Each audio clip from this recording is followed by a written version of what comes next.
कुठेही जाण्याचा योग वेगवेगळ्या अंगानं म्हणा, आर्थिक बाजू असेल, घरगुती काही मॅटर असतील, त्या निमित्तानं आपण आतापर्यंत कुठे गेलो नाही.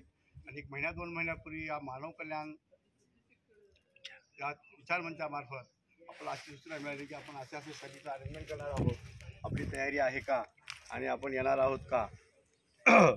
तर मलाही बरं वाटलं जर सगळे आपले पाहुणे मंडळी, मित्रमंडळी तर सगळेजण येत असतील. त्या निमित्तानं आपलं सर्वांचं एकत्र भेटणं होते.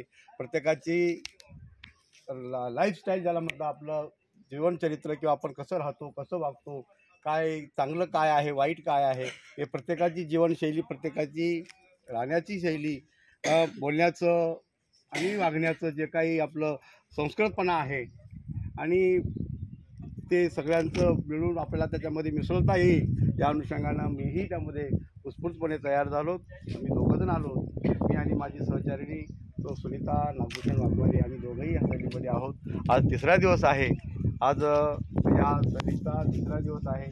अगदी चांगल्या खेळीमेळीच्या वातावरणामध्ये सगळ्याच्या मताशी सगळ्याला घेऊन, सगळ्याचा सहिष्णुता धोरण स्वीकारून, सहिष्णुता म्हणजे सर्वांच्या मताचा आदर करणं आणि जे काही चांगलं आहे ते स्वीकारणं, असं सहिष्णुता धोरण स्वीकारून आपण या सहलीला प्रारंभ केलेला आहे. 8 तारखेला आपण नांदेड सोडलेला आहे. 4:40 म्हणजे 5 वाजता आपण नांदेड नगरी सोडलेली आहे. आणि तिथून आज आपण या सांचीला, त्या सांची स्तूपामध्ये आपण आज स्थानपन्न आज भेटलेलो आहोत, बसलेलो आहोत. या ठिकाणी मला आपल्या संयोजकानं मला सांची स्तूपाविषयी माहिती द्या सर असं म्हटले होते. ठीक आहे सर, जेवढं होईल तेवढं आपण सांगणारी आपणच आहोत आणि ऐकणारी आपणच आहोत. आपल्या भाषेमध्ये जेवढं काय होईल तसं आपल्या 2 दिवसापासून आपल्या गाडीमध्ये प्रोग्राम चालू आहेत. काय म्हणतात की व्यक्त करणारी आपणच आहोत, म्हणजे ऐकणारी आपण आहोत. जशा भाषेमध्ये आपल्याला जमल तसं आम्ही म्हणजे प्रत्येकाचं क्षेत्र वेगवेगळं असते, त्या क्षेत्रामध्ये ते पारंगत असतात. आता आमचं विज्ञान क्षेत्र आहे. विज्ञान शाखेमधल्या लोकांचं कसं असते, एक चाकोरीबद्ध शिक्षण असते. कलेच्या लोकांचं कसं असते, इकडलं घ्यायचं असते, तिकडलं घ्यायचं असते आणि त्यांचं फार मोठं ते आहे ते दाखवण्यासाठी त्याला वेगवेगळ्या प्रकारची आपल्या ग्रामीण भागामध्ये किंवा एखादा पदार्थ चविष्ट होण्यासाठी त्याला फोडणी वगैरे दिली जाते आणि ते फार मोठं करून दाखवतात. पण आमच्याकडे तसं नाही. विज्ञान गणितामध्ये कसं असते, जो विशिष्ट शब्द आहे तो विशिष्ट शब्द टाकला, एका ओळीला 1 मार्क मिळतात आणि आम्ही त्याच्यातून इथं पण चालू आहोत. तरी माझं जसं काही ज्या काही थोड्या मोठ्या शब्दामध्ये मला संयोजकांनी या ठिकाणी संधी दिलेली आहे ती व्यक्त करण्याचा प्रयत्न करतो. गौतम बुद्धाचा जन्म आज 2,500 वर्षापूर्वी झालेला आहे. 2,500 वर्ष होऊन गेले. तशी या प्रतितलावर आपण इथपर्यंत येण्यासाठी 7.5 कोटी वर्ष पूर्वी सुरुवात झालेली आहे. किती? 7.5 कोटी वर्षापूर्वी आपण इथपर्यंत जे आलेलो आहोत. आपला हा जो प्रवास आहे तो प्रवास केव्हा सुरू झाला? 7.5 कोटी वर्षापूर्वी. पहिल्यांदा सजीव पाण्यामध्ये निर्माण झाला. ही जेवढी काही सजीव सृष्टी आहे, जवळपास 85 दशलक्ष प्रकारचे सजीव या प्रतितलावर अस्तित्वात आहेत.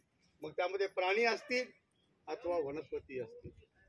एवढी मोठी सजीव सृष्टी या प्रतितलावर निर्माण झालेली आहे. प्रत्येक गोष्टीला काही कारण असतं. ही जी सगळी सृष्टी निर्माण झाली आणि आपली जी शरीर रचना आहे ते सर्वांची, प्राण्याची सर्वांचीच सारखी आहे. मग कालांतराने आता जसं या अलीकडल्या 10 वर्षामध्ये हवामानामध्ये जसा बदल झालेला आहे तसा बदल पूर्वीपासूनच होत आलेला आहे. पूर्वीपासूनच आपल्याला सुरुवातीला काही आपल्याकडं अवयव असे काय होते, आपली उत्पत्ती माकडापासून झाली असं म्हणतात. आपल्याला पहिल्यांदा माकड आढळतं. आपण पूर्वी झाडावर राहत होतो. पाण्याचं प्रमाण कमी झालं, माकडाचं आपल्या शरीराचं अवशेष नष्ट झालं आणि आपण जमिनीवर राहू लागलो. जमिनीवर आपली झाली.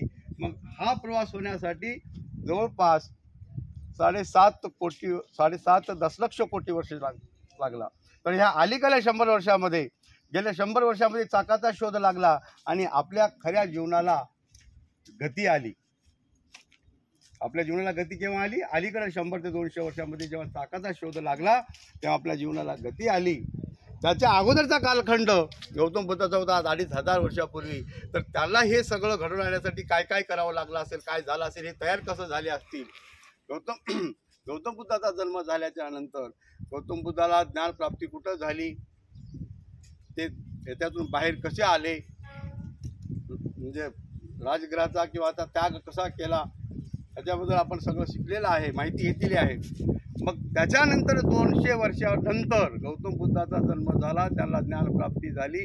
त्यांचे 45 वर्ष त्यांनी आपला ब्रह्मदेशना देण्याचा कार्यक्रम केलं, प्रवचन केले. त्याच्यानंतर 2 वर्षाच्या नंतर कलिंगाचं युद्ध झालं. हे आपण या ठिकाणी आज या ठिकाणी आहोत 2500 वर्षापूर्वी. त्याच्यानंतर मध्ये 1300 इसवी सन 1300 मध्ये ख्रिस्तपूर्वातून बाबर आला होता. हे जे मागं जे बाबर राम जन्मभूमी बाबरी मस्जिद हा जो प्रश्न होता, जेव्हा ज्याची चलती होती तेव्हा त्यानं त्याचं चालवलं आणि त्या ठिकाणी बाबरी मस्जिद बांधली. आणि वेगवेगळ्या ह्याचे विषय आहेत ते. तर या ठिकाणी जे मागं आपण बघितलं की जे अशोक स्तंभाची जे तोडफोड झालेली आहे, याच्या अगोदर या ठिकाणी ह्या ज्या मूर्त्या होत्या या ठिकाणी गौतम बुद्धाच्या त्यापासूनच तयार होत्या. हे इतिहाससुद्धा सांगते. हे जे मंदिरं आहेत, हे जर मंदिर जर खोदलं तर त्याची जे अवशेष आहेत हे बौद्ध धर्मीयाचेच आहेत, स्तूपाचेच आहेत. आणि त्यांनी जे सांगतात त्यांनी भगाव कपडा वापरतात. हिंदू धर्मीयसुद्धा भगाव कपडा वापरतात, आपण सुद्धा भगाव कपडा वापरतो. कुठलाही धर्म तुम्हाला वाईट शिक्षण देत नाही किंवा वाईट सांगत नाही. कुठलाही धर्म द्या, चांगलंच सांगते. परंतु आपण आपल्याप्रमाणे आपल्या सोयीनुसार आपल्या याच्यानुसार आपण त्याचा अर्थ वेगळा लावला. तर अशाच प्रकारे या स्तूपाची निर्मिती कशी झाली मी थोडक्यात सांगणार आहे. जवळपास 2500 वर्षापूर्वी घटना घडल्याच्या नंतर त्याच्यानंतर 200 वर्षाला कलिंगाचं युद्ध झालं. आणि त्या कलिंगाच्या युद्धामध्ये कितीतरी सैनिक मृत झाले. त्या ठिकाणी रक्ताचा नदी वाहिली असं म्हणतात. कितीतरी सैनिक गेले, त्यांच्या बायका विधवा झाल्या, लेकरं पोटके झाले. आणि हे जे सगळं दुःख आहे हे राजा अशोकाला पाहूच वाटलं नाही. राजा अशोकाला पाहू वाटलं नाही. तो दुःखी झाला. अरे आपण काय केलं, हे इतकी बायका, इतके लोक लेकरं नानाथ झाले, इतकी बायका विधवा झाले, हे आपलं काय आपल्या हातातून काहीतरी चूक झाली. हे त्याने स्वतःशी एक निश्चय केला की हे सगळं बंद झालं पाहिजे. आणि याच्यानंतर आपण युद्ध कधी करणार नाही, याच्यानंतर आपण युद्ध कधी करायचं नाही असं ठरवलं. आणि ज्या ठिकाणी गौतम बुद्धाच्या अस्थी कुशीनगरमध्ये होत्या त्या ठिकाणी 8 स्तूप होते अशा अगोदर. मग त्यांनी प्रवृत्त झाल्याच्या नंतर, अशोकानं प्रवृत्त झाल्याच्या नंतर ते 8 स्तूप खोदलं आणि त्याच्यामधून अस्थी बाहेर काढल्या. आणि त्या अस्थी भारत देशामध्येच नाही, म्यानमार, जपान, थायलंड, चीन अशा वेगवेगळ्या देशामध्ये 84,000 स्तूप बनवलं. तर तुम्ही म्हणाल की 84,000च का?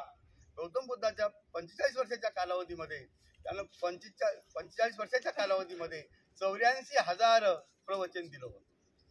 त्या अनुषंगाने त्या स्तूपाची निर्मिती सुद्धा 85,000 केलेली आहे.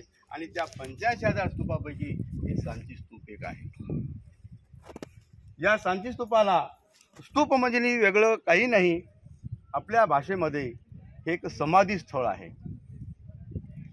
त्या ठिकाणी त्या माणसाला जाळल्याच्या नंतर त्याच्या ज्या काही अस्थी असतात ते आपण जे बांधतो समाधी जे म्हणतो ना आपण आपल्या साध्या सोप्या भाषेमध्ये स्तूप म्हणजे काय, स्तूप म्हणजे काय हेच आपल्याला माहीत नाही. स्तूप म्हणजे काही नाही, त्यांच्या या ठिकाणी अस्थी आहेत.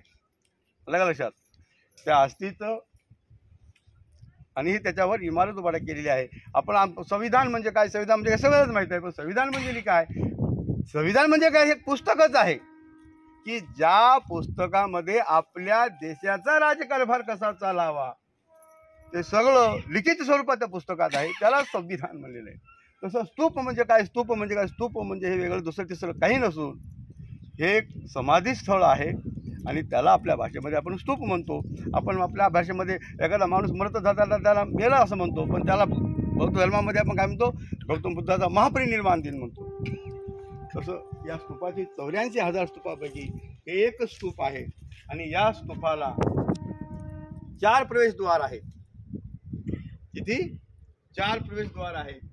प्रत्येक प्रवेशद्वारावर त्यांच्या जीवनामध्ये जे काही घटना घडल्या, सुरुवातीला सांगितलं की या पहिल्या प्रवेशद्वारावर अशोक स्तंभ आहे, तेही तुटलेलं आहे. हे का तुटलं तर हे स्तूप निर्माण झाल्याच्या नंतर वेगवेगळ्या ज्या काही सत्ता आल्या, मुघल बादशाह आला, दिल्ली राजा, त्याच्यानंतर झाला 13व्या शतकामध्ये. त्याच्या अगोदर वेगवेगळ्या ज्या काही संस्था, अलाउद्दीन खिलजी आला, त्याच्यानं जे काही संस्था आली त्यांनी त्यांचं अस्तित्व टिकवण्यासाठी त्यांची आपली तोडफोड केली आणि त्या ठिकाणी त्यांचं हे निर्माण करण्याचं त्यांनी षडयंत्र केलं. त्याच्या अनुषंगाने हे जे मध्यभागी जे अशोक चक्र दिसते त्याला 24 आरे आहेत आणि त्याच्या बाजूला जे त्रिशूल दिसते ते बुद्ध, धम्म आणि संघ याचं तुम्हाला आकलन देते किंवा माहिती देते. हे पहिल्या प्रवेशद्वार, त्या प्रवेशद्वारावर जे काही तुमच्या पाहिलेलं आहे आपण, त्याच्यावर हत्ती, बायका हत्ती हाकतानाचं चित्र दिसलं. हाकताना म्हणजे ते त्या संपर्कामध्ये असेल, हाकता म्हणजे ओळखताना किंवा त्याच्यामध्ये संपर्कामध्ये आले आहेत. तर त्या काळामध्ये मुघल बादशाच्या काळामध्ये आपल्या लेकराचा वाढदिवस आज जसा आपण साजरा करतो तसं मुघल बादशाच्या काळामध्ये आपल्या लेकराचा वाढदिवस आपण साजरा करत नव्हतो. अशी परिस्थिती हे अलीकडे होती. पण अशोकाच्या काळामध्ये सगळ्या बायकांना सगळा व्यवहार, सगळ्या अंगाचा व्यवहार जे काय असेल, आर्थिक असेल, मानसिक असेल, शारीरिक असेल, सगळ्या अंगाचा व्यवहार हा बायकांसाठी सुद्धा मोकळा होता. त्याचं प्रतीक म्हणून त्या ठिकाणी बायका हसत आहे असं त्या ठिकाणी तुम्हाला चित्र दाखवलेलं आहे. तिकडे बाजूला माया त्यांच्या गौतमबुद्धाच्या आईला जे जेवणपणीच्या स्वप्न, म्हणजे त्यामुळे स्वप्नामध्ये दिसलं पांढरा हत्ती, त्याच्या स्वप्नाचं चित्र त्या पूर्वेकडे जे दिसते त्याच्यावर केलेलं आहे.